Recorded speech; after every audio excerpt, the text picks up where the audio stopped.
Nos encontramos hoy acá, mancomunados por la voluntad de contribuir a romper el muro de silencio que permitió consolidar como verdades las mentiras que nutrieron el manto de impunidad, que ampara hasta el presente a los culpables de los crímenes de lesa humanidad cometidos hace 25 años, el 18 de julio de 1994. La raíz del solapado encubrimiento se remonta al inicio de la investigación judicial. Surge de la lectura de actas de la reunión del 28 de septiembre de 1995, convocada por la House of Representatives de Estados Unidos. Además de los miembros del Congreso de Estados Unidos y del entonces presidente de la DAIA, Rubén Beraja, participaron también representantes de organizaciones judías de ese país. Entre ellos, el presidente de la Coalition for Jewish Concerns y director de la Yeshiva de Riverdale, el rabino Avi Weiss. Fue quien denunció con precisión y fundamento las irregularidades que atravesaban la investigación conducida por el juez Galeano. Advirtió también sobre los antecedentes del entonces director de Migraciones, capitán Aurelio Martínez. Dijo que eran preocupantes. En la causa AMIA, la historia nos demuestra que cada vez que desde el poder, se ha pretendido avanzar en el esclarecimiento del atentado, echando mano a la creación de fiscalías, unidades especiales, comisiones especiales, promesas presidenciales, etc. Como en el huevo de la serpiente, se podía advertir ya cada vez que designaban esta comisión, esta fiscalía, se podía advertir que el objetivo no era el declamado y que nada se iba a hacer para lograr que la investigación avanzara en aras del esclarecimiento de este espantoso crimen. Y esto es lo que se ha repetido a lo largo de la historia de la investigación del atentado. Se han incubado y dejado crecer, se han criado monstruos que al comienzo parecían útiles, pero siempre, sin excepción, terminaron sirviendo a los intereses de los que querían que todo siga igual. Mi paso por la unidad especial me permitió comprender que después de 25 años, el 18 de julio se cumplen los 28 años, es inaceptable considerar que la perpetuación de la impunidad del atentado a la AMIA pueda ser inocente o mero fruto de la incompetencia, la cobardía o la ineficiencia institucional. La impunidad se construyó deliberadamente, se construyó intencionalmente. No fue algo que nos pasó, fue algo que hicieron y que lo hicieron intencionalmente. Cuando me refiero a que la impunidad se construyó, ¿a qué me estoy refiriendo? Vamos a lo que se dio por probado en el juicio por encubrimiento, cuya sentencia, como ustedes saben, tuvo lugar hace unos pocos meses. ¿Qué dice la sentencia del Tribunal Oral Federal número 2 sobre el encubrimiento? ¿Qué significa el encubrimiento del atentado a la AMIA? Significa, en primer lugar, que se encubrió la que era la pista más importante durante los primeros días del atentado a la AMIA, la pista Canor Edul. Era la principal pista que existía durante los primeros días del atentado a la AMIA, con el objetivo de ofrecer otro tipo de respuesta, dado que la principal pista que existía en ese momento se tapó, se desvió la investigación hacia autores falsos, una conexión local falsa, la llamada pista policial. Esa pista era una pista falsa, y el tribunal lo dice en estos términos: fue para tapar el encubrimiento de la pista Canor Edul. En esos términos lo dice el tribunal. ¿Cómo se construyó esta pista falsa?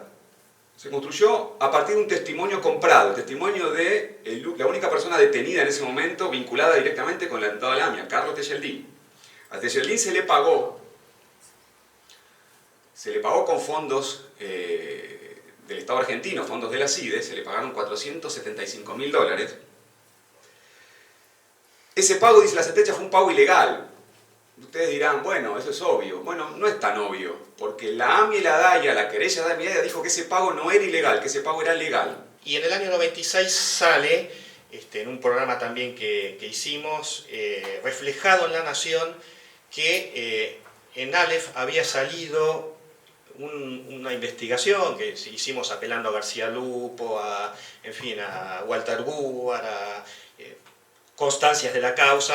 Marcamos la pista siria y sale en el diario La Nación, diciendo que una investigación así debería ser también llevada en televisión abierta y bueno, se pone en discusión.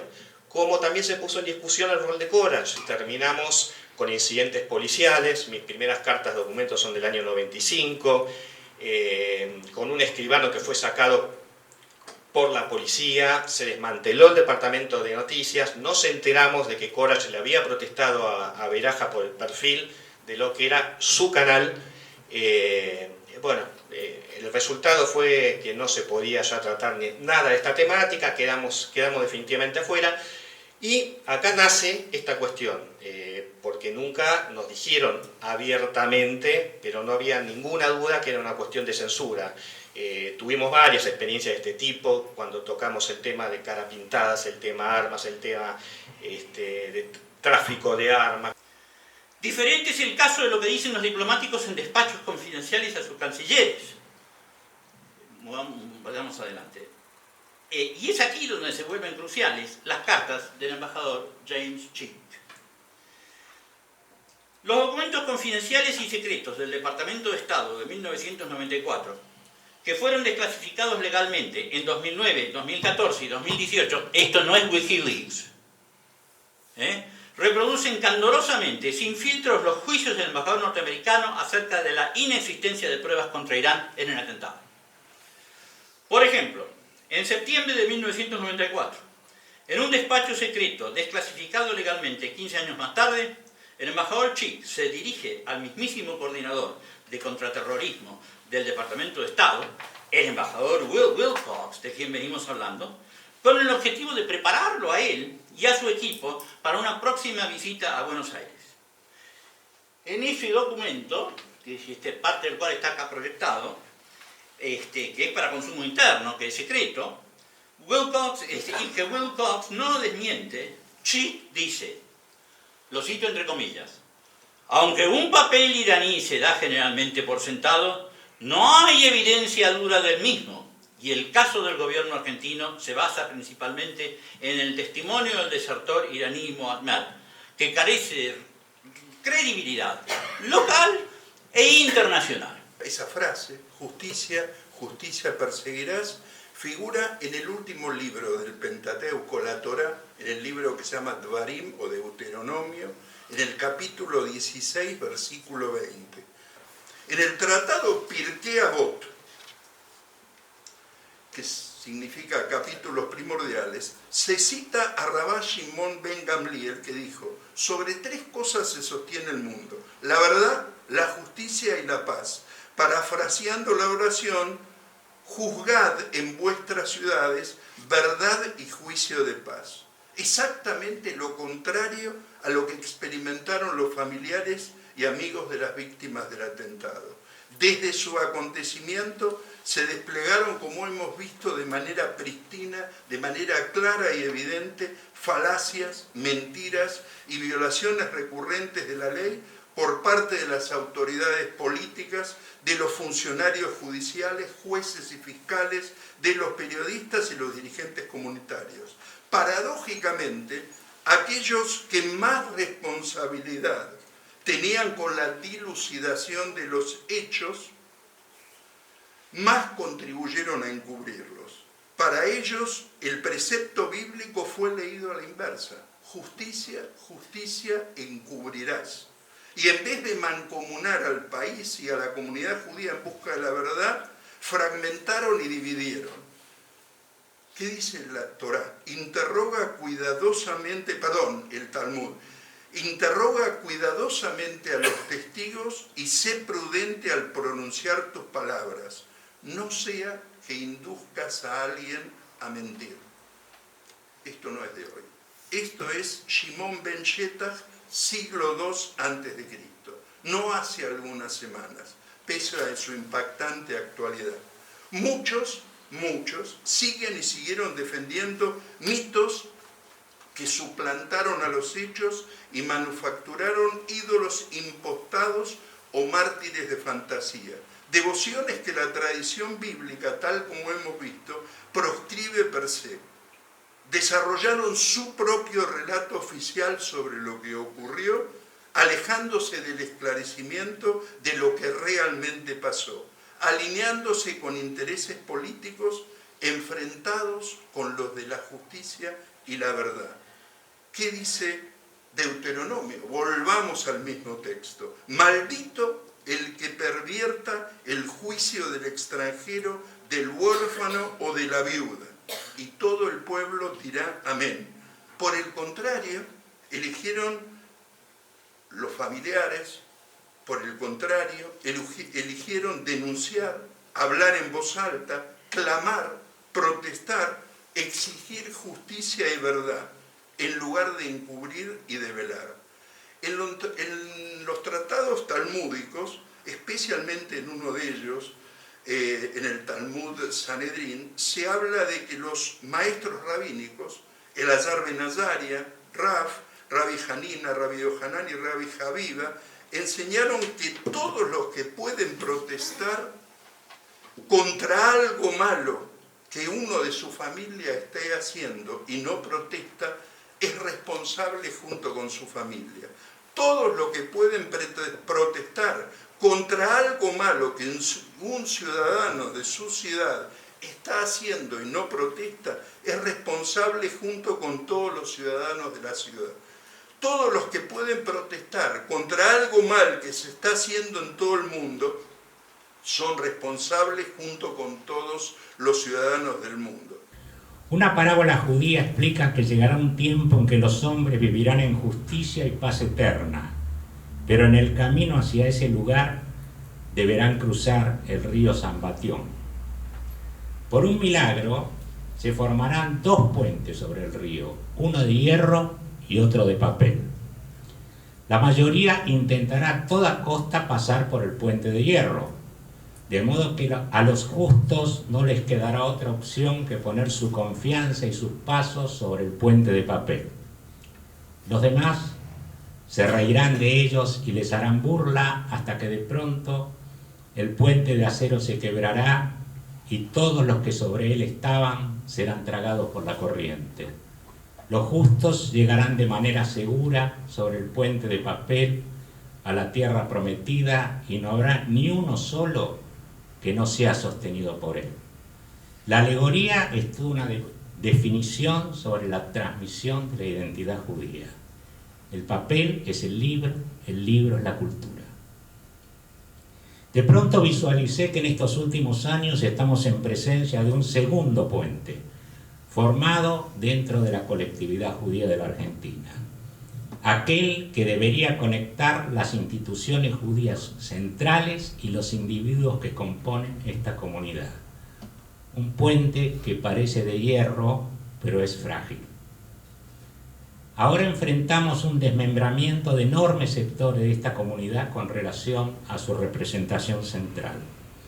Algo que ya venía insinuándose en las últimas décadas del siglo XX, pero cuya profundización revela, con el momento de clivaje marcado por el atentado a la central comunitaria, un proceso de alejamiento que parece no tener solución a corto plazo. El atentado de repente convocó a una serie de debates sobre el carácter de la inclusión de los judíos en la sociedad argentina a través de los medios, ¿no? Es decir, debates en torno a los judíos como parte esencial de lo nacional o no, ¿no?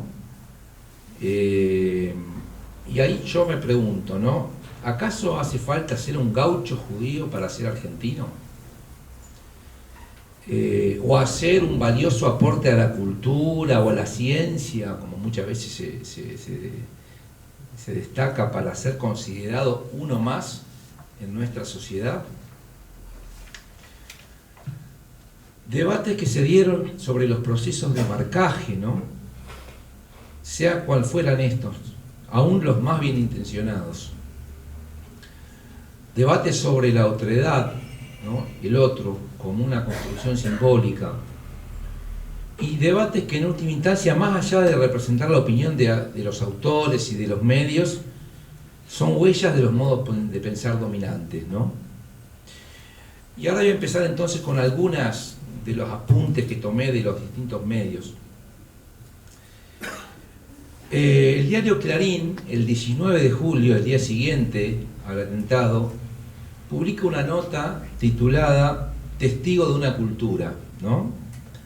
Donde destaca la AMIA como un símbolo de la colectividad judía. Y dice: mientras un pueblo conmovido, el argentino, hace el nefasto recuento de los muertos y heridos, víctimas del brutal atentado de ayer, la comunidad judía de Buenos Aires llora además la pérdida de enormes retazos de una historia, la suya propia.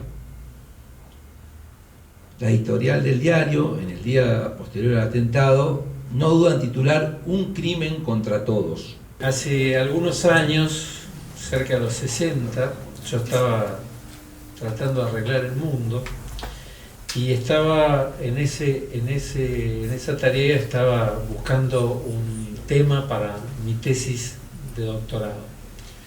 Y me pregunté como pequeño tema, poco ambicioso, en sentido irónico, ¿por qué la Argentina no funcionaba? Bueno, cuando uno está en un ámbito académico, por suerte tiene personas que lo guían a uno, y me dijeron, bueno, buscate un ejemplo de por qué la Argentina no funciona, pero no pretenda solucionar todo. Así que me pareció que el atentado y la impunidad eran un buen caso testigo de que la Argentina no funciona. A medida que fui conociendo más del caso, más horrorizado estuve y estoy, y menos asombrado de que la Argentina no funciona.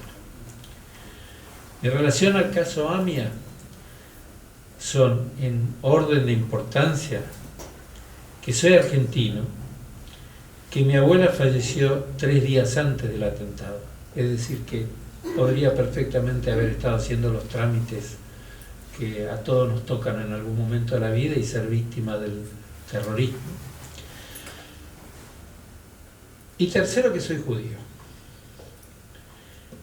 Hemos convocado a este encuentro plural, abierto y democrático a las 4 organizaciones de familiares. Nos acompañan Adriana Riesfeld, que es integrante y presidenta de Memoria Activa, y Olga Destiar. Soy la mamá de Cristian, que tenía 21 años en el momento del atentado. Cristian trabajaba para DAIA y cursaba 3er año de abogacía. Nos saludamos, cosa inusual, porque él era muy cariñoso y cada vez que se despedía me abrazaba y me decía: te amo, mamá. Y yo le respondía lo mismo. Pero ese día, en la oscuridad de mi dormitorio, simplemente nos despedimos con un movimiento de manos. Por algo debe ser. Más tarde fui a mi negocio a trabajar, y a mitad de mañana me llamó mi hija Marina, que trabajaba en Ord, preguntándome por Cristian, segura de que estaba durmiendo. Y cuando le dije que había ido a AMIA, pegó un grito y me dijo: nos vemos allá porque hubo un atentado. Con mi esposo, inconsciente los dos, nos subimos al coche y prendimos la radio para saber realmente qué pasaba. Cuando escuchamos las sirenas, nos dimos cuenta de la gravedad de lo que había sucedido. A los 2 días, los rescatistas israelíes encontraron a Cristian, y ahí comenzó otra historia para nosotros. Ya nunca más volvimos a ser los mismos. Hoy ya estamos grandes, pero nada puede cambiar. Ella trabajaba en AMIA, era asistente social, con mucho esfuerzo, llegó a ese puesto. Tenía 2 nenas, en el momento del atentado tenían 9 y 12 años. Hoy 2 mujeres que no viven más en Buenos Aires, una vive en Londres y una en Córdoba. las dos eligieron irse. No es fácil vivir acá después de lo que pasó. Era una luchadora. Mi historia es la historia de una mujer que a los 39 años voló la AMIA. Nosotros nos cambió la historia para siempre. Mi familia era una familia normal, con los chicos, que de ahí en más el legado de la lucha, de la búsqueda de justicia. Cuando fueron pasando las semanas, los meses, nos dimos cuenta que nadie hacía nada. Entonces el reclamo empezó a ser verbal. Empezamos a convocar a gente para que hable en ese espacio, o nosotros mismos íbamos contando, que era el único medio para que la gente se entere, porque como nosotros muchas veces decimos, fue una causa invisible. A nadie le importó la causa AMIA. Lamentablemente, de un vamos a 25 años después, lamentablemente solo los familiares somos los que pusimos el cuerpo en buscar justicia. No tuvimos ni gran acompañamiento de la sociedad, y no es un reclamo, es la realidad, es lo que nos pasó. No tuvimos acompañamiento de la sociedad, mucho menos de las instituciones judías.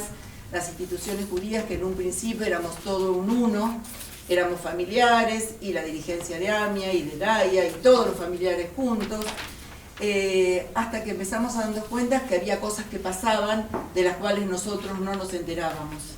La dirigencia era cómplice de encubrimiento.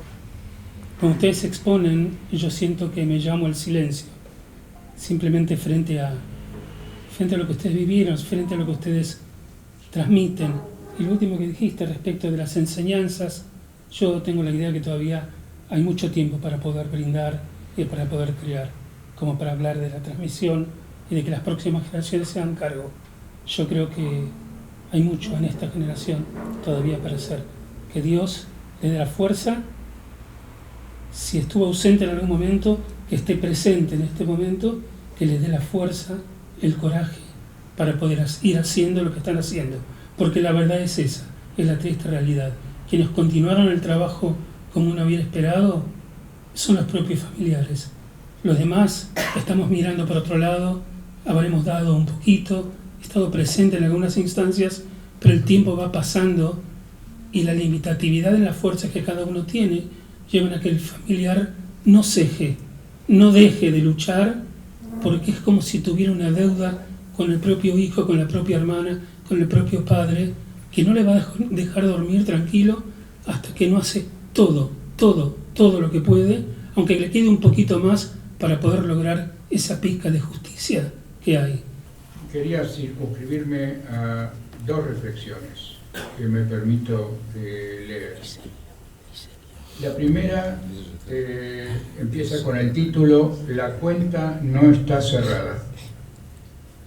Con estas palabras, Amos Oz, el insigne escritor israelí fallecido hace algunos meses, inició la conferencia que dio en la Universidad de Tel Aviv, a mi gusto, una de las exposiciones más brillantes sobre sionismo, el pueblo judío, la sociedad israelí y la relación con los palestinos. En el contexto de las reflexiones que me interesa compartir con ustedes, me pareció adecuado apropiarme de este título para analizar el tema que nos ocupa a 25 años del atentado terrorista.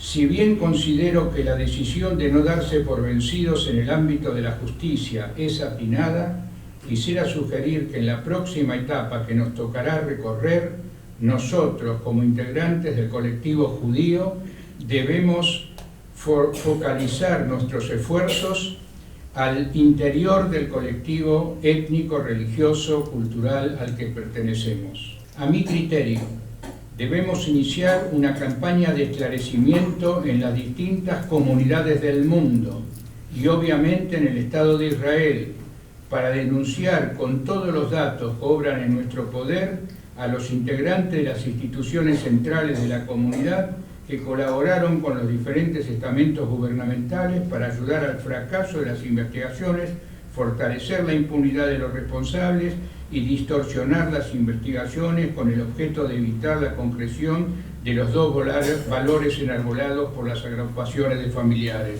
verdad y justicia. Como hago muchas veces, voy a transmitirles un mensaje basado en el espíritu que está imbuido en el isólogo del seminario rabínico, que dice digamos, 3 cosas a simple vista. Uno, hay una menorá que nos refiere a la tradición judía. Segundo, está el nombre de nuestro fundador, el rabino Marshall Mayer, que nos convoca y nos obliga y nos inspira hacia la defensa permanente de los derechos humanos. Y finalmente, la menorá está conformada por un texto que dice Atemedai, que dice el profeta Isaías: ustedes son mis testigos. Lo que ustedes hicieron ayer y hoy es ser testigos, y a 25 años de una de las tragedias más grandes que ha sucedido a nuestro país y a la comunidad judía en general, testigos de muchas cosas, digamos, de la matanza, de la impunidad, de la tristeza, de la amargura, del dolor.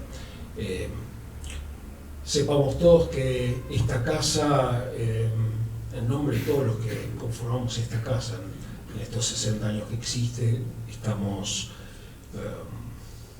les doy siempre la bienvenida a este tipo de reflexiones. Me preguntabas si reflexiones de uno u otro tipo no incomodaban al seminario. No, nada incomoda. Lo único que incomoda es la falta de verdad y justicia. Todo el resto es bienvenido, siempre será bienvenido.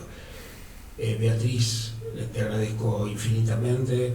Una vez más, que el Centro Libicel se tome al seminario como socio para hacer estas cosas tan importantes, a todos los panelistas que participaron y, por supuesto, a los familiares, amigos de las víctimas. En nombre de la comunidad judía y de todos, a los familiares de las víctimas les pido perdón por no haber estado siempre a la altura de lo que teníamos que haber estado. A todos, gracias y buenas noches.